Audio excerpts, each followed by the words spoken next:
The night was brutally cold, and the sound of the train cut through the darkness like a wound that would not close. Inside a locked metal wagon, bodies stood pressed together, not quite alive, not yet dead. Women clung to one another, fingers digging into borrowed coats, as if letting go would cause the floor itself to swallow them. Faces were invisible in the blackness, but fear was not.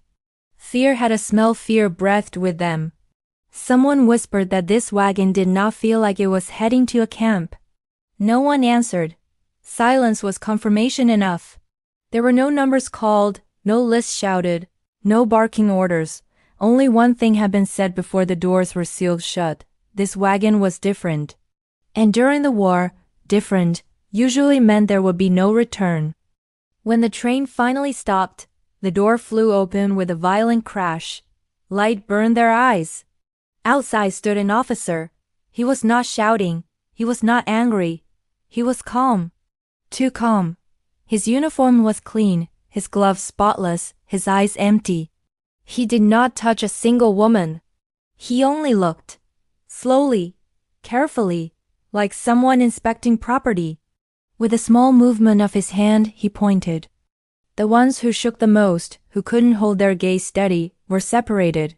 No blows, no screams. And that terrified them more than violence ever could. They were taken to a wooden barrack. It was clean, the floor swept, beds aligned. Water waiting in buckets. It felt wrong.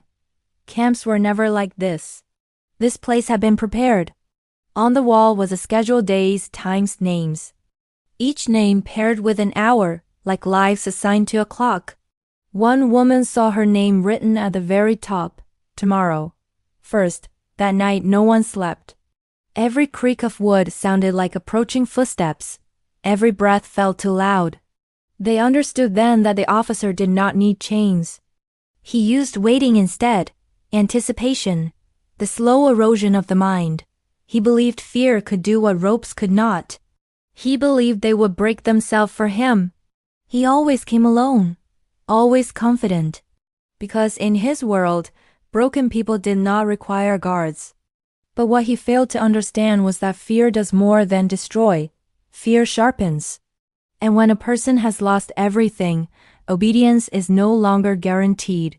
Whispers replaced sobs. One woman had worked in a factory, another had treated wounds. One knew how schedules worked. They noticed patterns. The officer arrived at the same time, used the same door, trusted the silence too much. He mistook stillness for surrender. When he entered that night, the room was unnaturally quiet. One woman stepped forward. Her face was dry, her voice steady, no pleading, no collapse. The hesitation in his eyes lasted only a second, but in war, a second is enough. What followed was never written down. Reports later said only that a wagon had disappeared from records. That an officer was transferred without explanation. No punishment, no honor. Just silence. But soldiers whispered among themselves that something had gone wrong that night. That the women did not scream. That they did not break. Weeks later, the woman stood in another camp. Alive, changed. She carried no documents, no proof, only memory. She knew the officer had intended to own them. Instead, he lost something he would never recover. His certainty, his control. History remembers battles. It remembers numbers, victories, defeats, but it forgets wagons. And yet some wagons carried more resistance than entire armies.